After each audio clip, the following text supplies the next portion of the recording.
Trading பண்ற எல்லாருக்கும் வந்து ஒரு பேட் எக்ஸ்பீரியன்ஸ் ஒண்ணு இருக்கும். என்னன்னா, அவங்களோட ஸ்டாப் லாஸ் வந்து அவங்க எந்த இடத்துல வச்சாலும் வந்து அது ஹிட் ஆகிக்கிட்டே இருக்கும். ஆ ஹிட் ஆனதுக்கப்புறம் அவங்க மறுபடியும் அதே ட்ரேட வாட்ச் பண்ணுவாங்க. அவங்க சொல்ற டார்கெட்டுக்கு வந்து அந்த ஸ்டாக் பிரைஸ் வந்து போகவும் செஞ்சுரும். அவங்க டோட்டலி வந்து டிசப்பாயிண்ட் ஆயிடுவாங்க. அவங்களுக்குள்ளேயே ஒரு கொஸ்டின் இருக்கும். எதனால வந்து இந்த ஸ்டாப் லாஸ் நான் எந்த இடத்துல வச்சாலும் ஹிட் ஆகுதுங்கிறது வந்து ஒரு பெரிய கொஸ்டின் மார்க்காவே இருக்கும். இது வந்து ட்ரேடர்ஸ் எல்லாரும் நம்ம ஃபேஸ் பண்ற ப்ராப்ளம் தான். இத நம்ம டீப்பா அனலைஸ் பண்ணும்போது ஒரு மெட்ரிக் ஒண்ணு கிடைக்குது. மேக்ஸிமம் அட்வர்ஸ் எக்ஸ்கர்ஷன்னு சொல்லிட்டு அந்த மெட்ரிக். இத மேக்ஸிமம் அட்வர்ஸ் எஃபெக்ட்ன்னும் நம்ம சொல்லலாம். இந்த எம்ஏஇ வந்து எத ட்ராக் பண்ணும்னு பார்த்தீங்கன்னா, ஒரு ஸ்டாக் வந்து ஒரு என்ட்ரி பிரைஸ் நீங்க எடுக்குறீங்க. ஃபார் எக்ஸாம்பிள் வந்து 500க்கு வந்து நம்ம என்ட்ரி பிரைஸ் எடுத்திருக்கோம். என்ட்ரி எடுத்ததுக்கப்புறம் எவ்வளோ தூரம் வந்து அந்த ஸ்டாக் கீழ இறங்குதுன்னு சொல்லி அத மெஷர் பண்ணும். ஃபார் எக்ஸாம்பிள் 500 என்ட்ரி பிரைஸ்னா, அது 5% வரைக்கும் அது கீழ வருது. ஒரு ஸ்டேஜ்க்கு அப்புறம் அது 530க்கு வந்து அந்த ஸ்டாக் வந்து குளோஸ் ஆயிருது. நீங்க ஒரு ஸ்ட்ராட்டஜி டெஸ்ட் பண்றீங்க. ஒரு பாராபோலிக் எஸ்ஐஆர் வச்சு நீங்க டெஸ்ட் பண்ணலாம். இல்ல ஒரு மூவிங் ஆவரேஜ் வச்சு நீங்க டெஸ்ட் பண்றீங்கன்னு வச்சுக்கலாம்.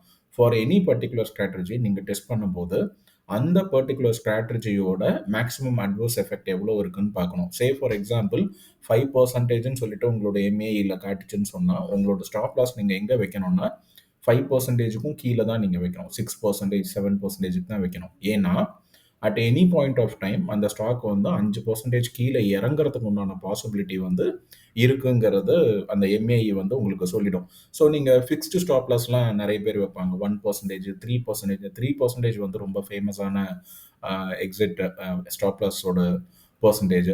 நெறைய பேர் 3% தான் வைப்பாங்க. ஸோ நீங்க 5% எம்ஏஇ இருக்கும்போது 3% நீங்க வச்சீங்கன்னா, ஆப்வியஸ்லி வந்து அது ஹிட் ஆக தான் போகுது. அப்புறம் நம்ம ஹிட் ஆயிடுச்சுன்னு சொல்லி வந்து பிரயோஜனம் கிடையாது. நீங்க பேக் டெஸ்ட் பண்ணணும். பேக் டெஸ்ட் பண்ணதுல உங்களோட ஸ்ட்ராட்டஜில என்ன எம்ஏஇ வருதுன்னு பார்க்கணும். அது 5% இருந்ததுன்னா, நீங்க 6% வந்து வைக்கணும். அப்படின்னா தான் அந்த ஸ்டாக் வந்து ஃபியூச்சர்ல 5% வரைக்கும் அது வந்துட்டு மேல போறதுக்கு உண்டான சான்சஸ் நெறைய இருக்கும். At some bad case scenario வந்து பேக் டெஸ்ட் பண்ணினதையும் தாண்டி அது 6%க்கு மைனஸ்ல வந்து உங்களோட ஸ்டாப் லாஸ் வந்து ஹிட் ஆகுறதுக்கு உண்டான ப்ராபபிலிட்டி வரும். பட் இது வந்து ரொம்ப ரேர் ஆயிடும். உங்க ஸ்டாப் லாஸ் வந்து ஹிட்டே ஆகாது. ஏன்னா, உங்களுக்கு தெரியும் இந்த ஸ்ட்ராட்டஜில எம்ஏஇ வந்து அது -5% சொல்லிருச்சு. அதனால நீங்க 6% தான் வச்சிருக்கீங்கங்கிறனால, ஸ்டாக் எவ்வளோ தூரம் கீழ இறங்கினாலும் 5%க்கு வந்துட்டு அது மறுபடியும் வந்து மேல போயிற போகுது.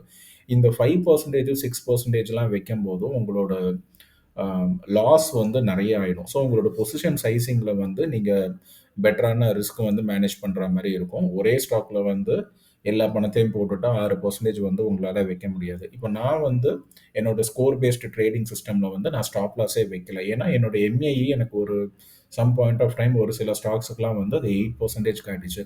8% வரைக்கும் அது கீழ போயிட்டு, அது at some point of time ஒரு 5 டூ 6% வந்து ரெக்கவர் ஆயிட்டு அது க்ளோஸ் பண்ற மாரி எனக்கு நெறைய பேக் டெஸ்ட்ல வந்து அது சொல்றனால, நான் என்னோட ஸ்கோர் பேஸ்டு சிஸ்டம்க்கு வந்து ஸ்டாப் லாஸ் வந்து நான் எதுவும் வைக்கல. ஸோ ஸ்டாப் லாஸே இல்லாமயும் நீங்க ட்ரேட் பண்ணலாம். புரோவைடட் உங்களோட ரிஸ்க் வந்து ஆல்ரெடி மேனேஜபிளா இருக்கணும். நான் 30 ஸ்டாக்ல வந்து நான் என்னோட போர்ட்ஃபோலியோட அ கவுண்ட் நான் 30 ஸ்டாக் வரைக்கும் நான் எடுப்பேங்கிறனால, ஆல்ரெடி வந்து என்னோட ரிஸ்க் வந்து டைவர்சிஃபைட். என்னோட கேப்பிட்டல் டிவைடட் பை 30 தான் நான் ஒரு ஸ்டாக்ல போட போறனால, ஒரு ஸ்டாக் 8% கீழ இறங்கினாலும், எனக்கு பெரிய லெவல்ல வந்து என்னோட கேப்பிட்டல்லேருந்து வந்து 8% இறங்காது. ஏன்னா, ஆல்ரெடி நான் அத 30யா டிவைட் பண்ணியிருக்கேங்கிறனால. இத மாதிரி உங்களோட ஸ்டாப் லாஸ நீங்க ப்ரீ டிஃபைன் பண்ணி, எம்ஏஇல என்ன சொல்லுதுங்கிறத பார்த்துட்டு, அதுக்கு ஏத்த மாரி உங்களோட ஸ்டாப் லாஸ் நீங்க வச்சீங்கன்னு சொன்னா, உங்களோட ஸ்டாப் லாஸ் வந்து ஹிட் ஆகுறதுக்கு உண்டான பாசிபிலிட்டி வந்து ரொம்ப கம்மியாயிடும்.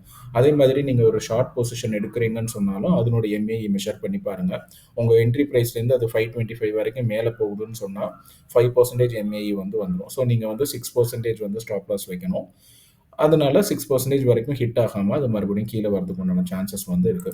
இத மாதிரி ஒரு எம்ஏஇய மெஷர் பண்ணி நீங்க ஸ்டாப் லாஸ் வச்சீங்கன்னு சொன்னா, ஸ்டாப் லாஸ் வந்து ஹிட் ஆகாது. நீங்க பெட்டரான ட்ரேடிங் பொசிஷனுக்கு வந்து வந்துருவீங்க.